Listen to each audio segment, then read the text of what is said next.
For the last decade, the West has operated under a geopolitical illusion, assuming the race to the moon is a one-lane highway. We watch NASA, SpaceX, and their struggles, thinking the timeline is ours to dictate. But we're looking at the wrong clock. While the West focused on Florida, China's space program quietly surged. Let's take a closer look. On February 11, 2026, the observers at the Wenchang spacecraft launch site are expecting to see a detonation. This is not a failure.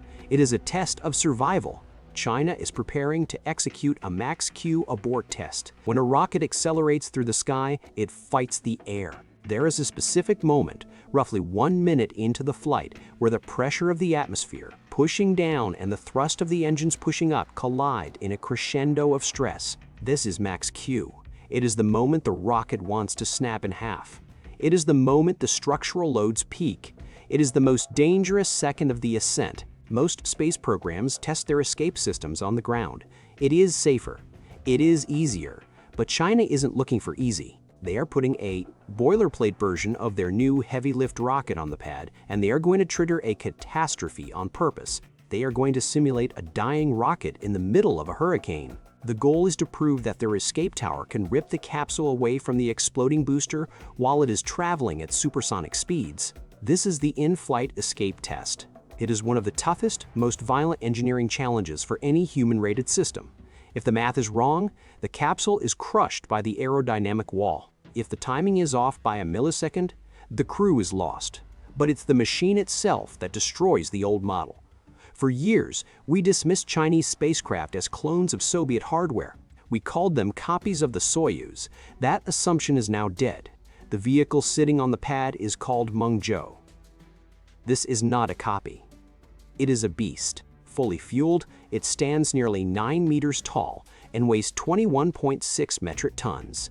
It is a modular fortress built for deep space. It consists of a blunt-body re-entry capsule and a massive expendable service module designed to keep humans alive in the lunar void. It is designed to carry 6 astronauts into orbit, or 3 astronauts and 500 kilograms of cargo to the surface of the moon. It uses detachable heat shields to allow for reuse. It is heavier, smarter, and more capable than the Shenzhou vessels that came before it. The previous tests in June 2025 were just a warm-up. They tested the escape logic on the pad, but this upcoming test is the graduation.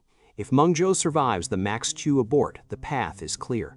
The hardware spotted on the pad in January 2026 matches the dimensions of the Long March 10A. The water deluge systems have been tested. The static test articles are in place. The signs are absolute. They are not waiting for the 2030s. They are clearing the road for a crewed lunar landing before the end of the decade.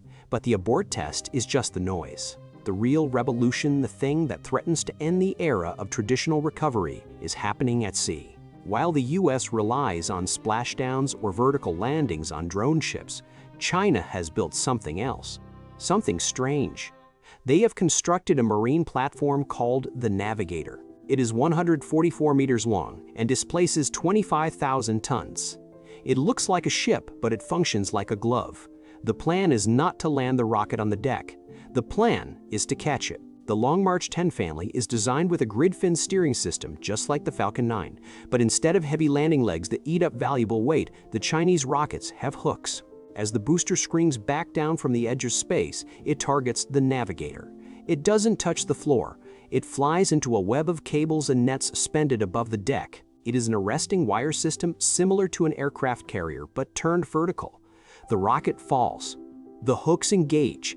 The buffering system absorbs the kinetic energy of a falling building and brings it to a halt in midair. This is elegant. It is terrifyingly efficient. It removes the need for shock absorbers. It simplifies the rocket structure. It allows for greater error in the landing targeting. We thought we knew what reusable rockets looked like. We thought they looked like pencils balancing on a table. China just redefined the geometry. Instead of balancing the pencil, they are catching it with a mitt. If this succeeds, the economics of their lunar program shift instantly. The platform is not just a barge, it is a robot. Its name is Ling Hang Zhe, or Navigator. It is a leviathan of the new space age, stretching 144 meters from bow to stern and widening to 50 meters across the beam. It displaces 25,000 tons of water. But the most terrifying thing about the ship is not its size, it is its brain. To catch a rocket falling from space, you cannot drift. The ocean is chaotic. It is a dynamic, hostile environment where waves, wind, and currents are constantly conspiring to push the vessel off target. The margin for error is effectively zero. If the ship moves by even a few meters, the geometry breaks. The rocket misses the net. The mission fails. The hardware is lost to the crushing pressure of the deep.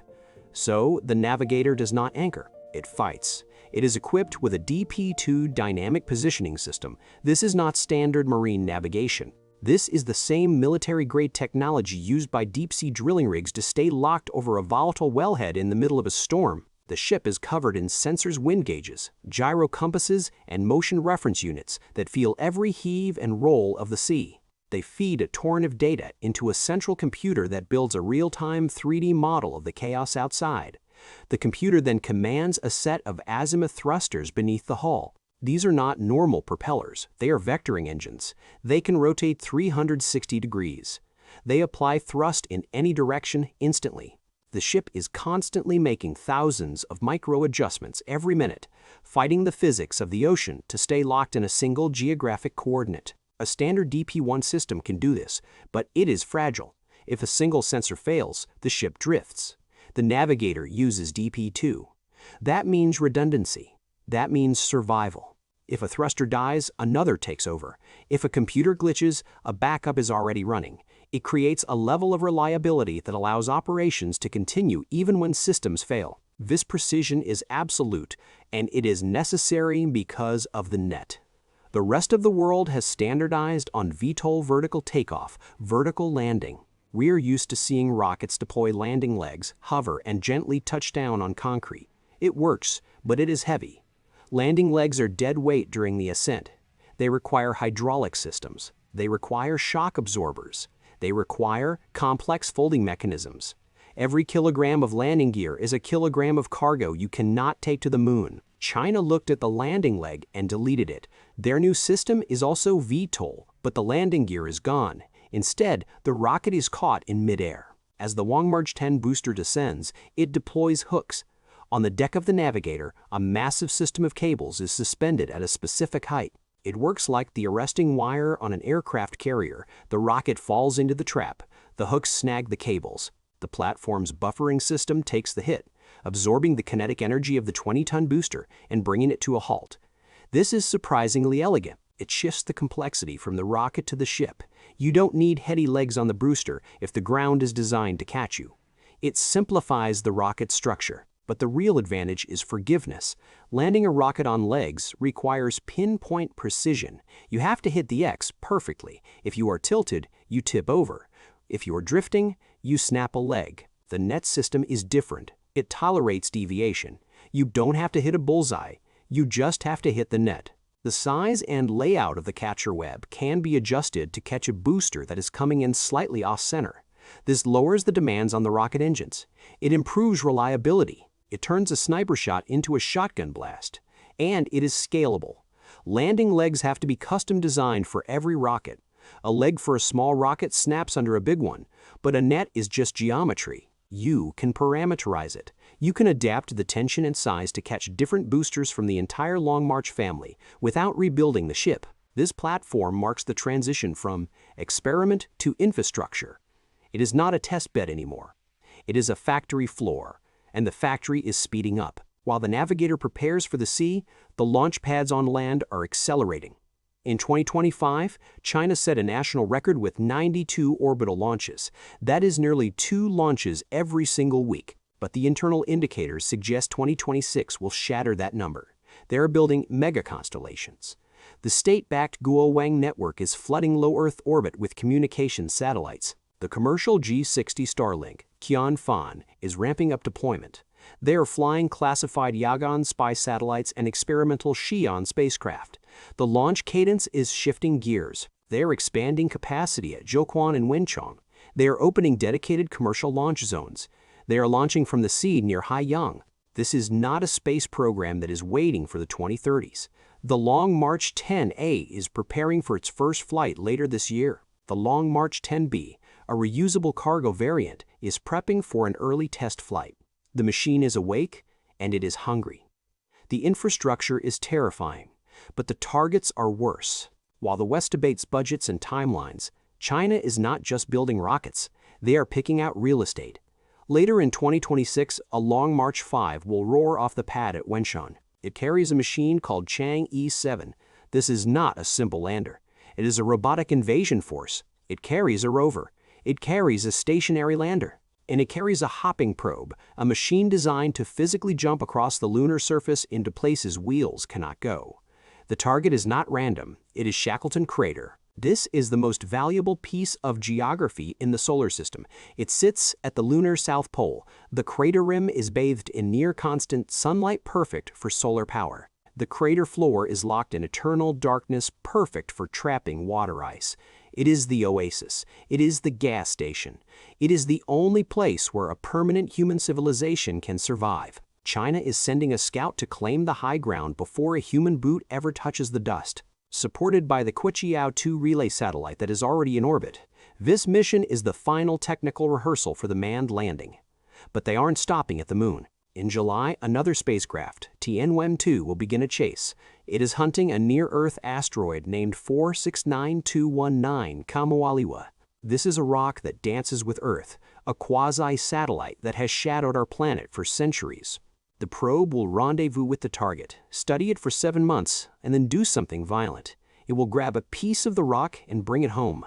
The samples are scheduled to hit the Earth's atmosphere in late 2027. And while the robots hunt the dark, the station opens a new eye. By late 2026, China plans to launch the Xuntian space telescope. This is not just a Hubble clone, it is a predator. It has a 2-meter aperture, massive enough to swallow galaxies. But unlike Hubble, which is stranded in a lonely orbit, Xuntian will fly in formation. It will co-orbit with the Tiangong space station. If it breaks, it doesn't die. It simply docks. The astronauts on the station can repair it, upgrade it, and refuel it. It is an immortal observatory. The hallucination is over. The race is not starting soon. It is already in the final lap. The year 2026 is the shift. The silence from the east has been replaced by the roar of engines. They have the heavy lift rocket. They have the deep space spacecraft. They have the recovery platform that catches boosters like flies in a web. And they have the targets locked in the computer. We spent the last decade assuming the future of space exploration would be written in English. We assumed the moon belonged to Artemis. But as the Mengzhou spacecraft screams through its abort test and the Navigator deploys its nets in the ocean, we have to ask ourselves a chilling question. When the dust settles at Shackleton Crater, whose flag will be waiting for us, subscribe to follow the unfolding history.